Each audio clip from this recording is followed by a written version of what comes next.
Oke, assalamualaikum warahmatullahi wabarakatuh. Selamat datang kembali saudaraku di channel Acarik Bonsai.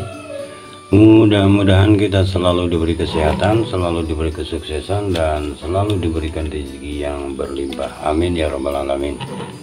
Ini di hadapan saya sudah ada satu buah bahan bonsai kelapa yang saya buat untuk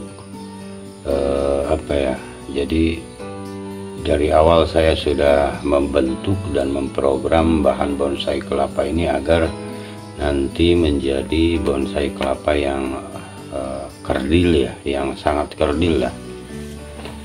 Jadi pertama saya memprogram daun.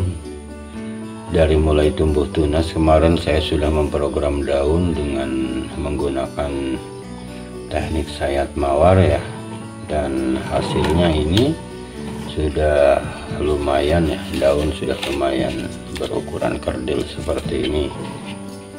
Dan saya biasanya melakukan cara tertentu ya, cara yang paling efektif untuk menjaga agar bahan bonsai kelapa ini ukuran daunnya tetap kerdil sampai nanti menjadi bonsai kelapa setelah si daunnya itu pecah ya, dan batangnya sudah terbentuk. Dan ini tanda-tanda pecah daun itu sudah ada ya, sudah terlihat. Ini daun yang keberapa ini sudah terlihat ya akan pecah daun. Ini sudah belajar pecah daun ya. Sekitar berapa helai daun ini sudah mulai pecah. Ini menurut saya cukup cukup cepat ya, prosesnya cukup cepat. Di usia berapa sih ini, usianya sekitar 5 bulanan ya, sekitar 5 bulanan, saya lupa lagi, sekitar 5 bulanan ini sudah belajar pecah daun. Dan ini menurut saya agak jarang ya.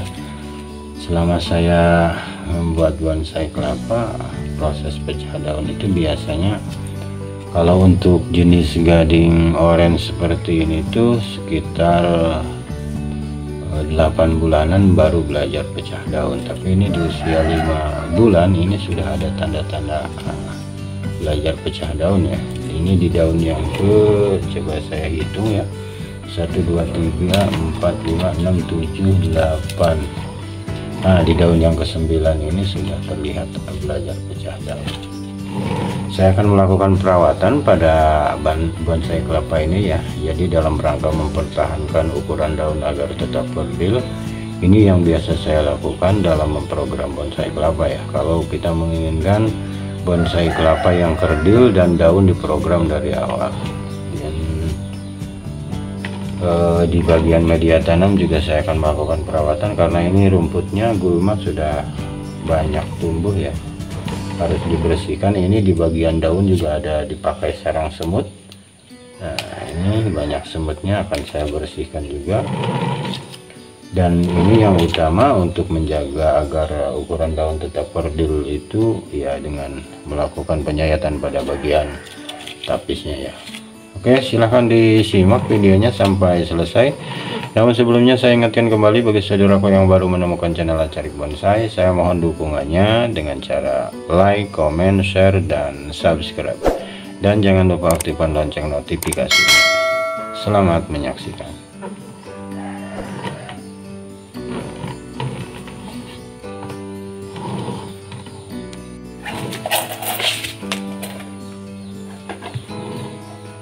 Untuk langkah pertama saya akan membersihkan bagian media tanam dulu ya. Ini media tanamnya biar nanti lebih terlihat ya, lebih bagian batang ataupun bagian pelepah lebih jelas terlihat. Perlu diketahui ini bahan bonsai kelapa ini saya simpan di halaman rumah, di tempat yang terbuka ya, bahkan ada bercampur dengan pepohonan tumbuhan yang lain. Nah, ini semutnya ada ini ya, makanya ini semut juga banyak bersarang di bagian daun ya, karena ini ukuran daun kerdil, terus posisi daun itu rapat ya antara daun satu dengan daun yang lainnya. Ini apa ini? Wah, ini biji apa ini?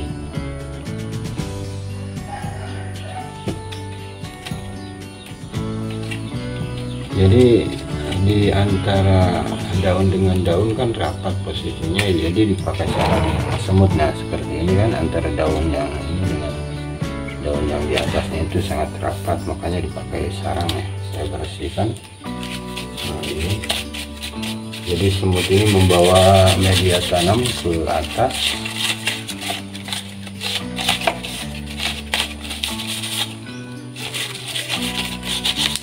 Dan ini ada bintik-bintik putih-putih. Nah, ini banyak dipakai sarang ini. Di bagian bawah daun ya terutama.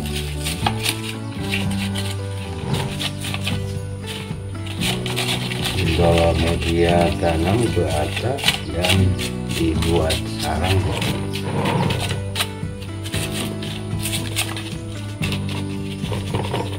Di tempat saya ini posisinya masih masih sering hujan ya, jadi kalau masih musim hujan seperti ini, sering hujan ya, biasanya ini sangat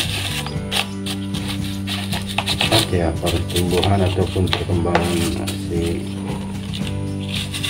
sarang semutnya ya. Jadi kita harus rutin ya mengecek, memeriksa bagian daun, terutama di bagian bawah daunnya ini.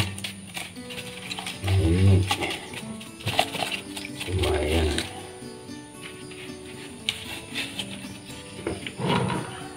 Oke, selanjutnya saya akan coba merapikan sedikit nih. Ada sisa, sisa habis ya ini di sela-sela pelepah ini nih. Jelas ya, coba kita perluas. Nah, ini jadi saya akan bersihkan ya sedikit.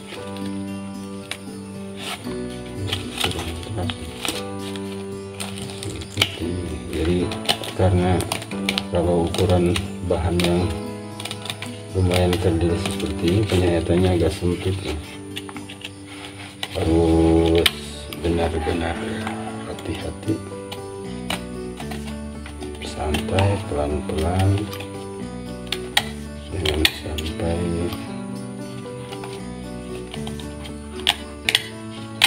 terjadi potel. Jadi lumayan. Jadi seperti ini, sisa-sisa tapi seperti ini ya kita bersihkan. Nah, ini di bagian sebelahnya juga ada. Ini.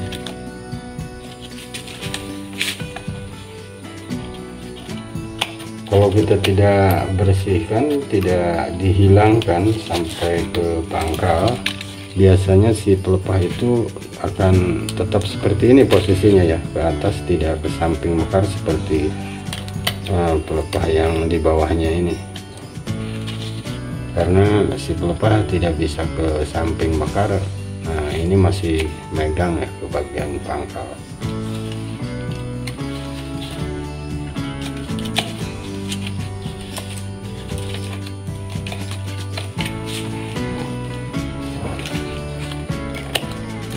Seperti ini harusnya segera dibersihkan ya, agar si pelepah itu mekar. Karena untuk ukuran yang bahan yang kerdil seperti ini, kalau tidak mekar pelepahnya, penyayatannya akan kesulitan ya, sempitnya. Oke, sekarang ini akan saya sayat bagian tapisnya. Nah ini ya,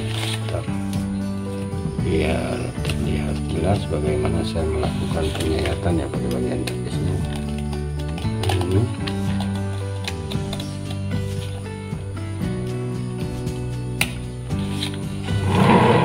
di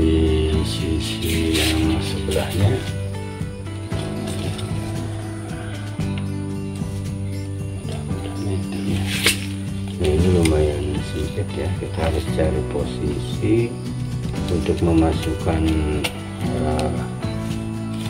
pen cutter ini, pisau sayapnya agar bisa menjangkau dan menoreh bagian tapis sampai ke bawah ya. Jadi pintar-pintarlah kita mencari posisi untuk ukuran yang kerdil seperti ini.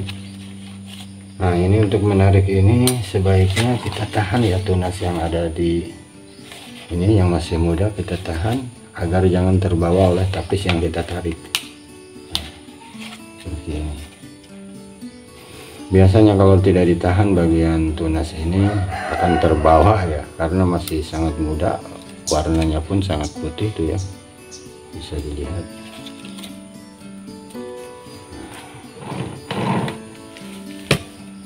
Lihat ya,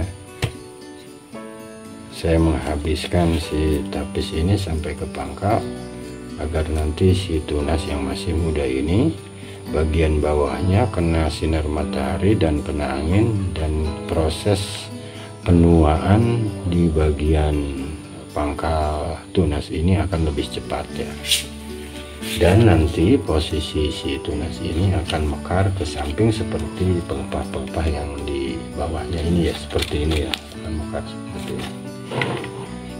Cukup mungkin untuk bahan yang ini saya lakukan perawatan seperti itu. Jadi intinya, kuncinya untuk menjaga ukuran daun agar tetap kerdil yang kita program dari awal ini ya, daunnya dari mulai tunas agar tetap ukurannya kerdil sampai nanti menjadi bonsai kelapa yang sudah dianggap matang ya, benar-benar bonsai, karena ini masih bahan ya menurut saya.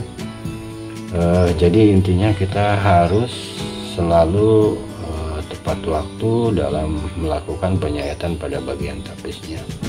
Patokannya kita lihat si ukuran tunas. Ketika tunas sudah seperti ini, kita lakukan penyayatan bagian tapisnya agar si ukuran daun nantinya tetap seimbang ya dengan daun-daun yang sebelumnya. Itu saja mungkin yang bisa saya bagikan pada kesempatan ini. Mudah-mudahan dokumentasi yang saya bagikan ini memberi manfaat, memberi inspirasi.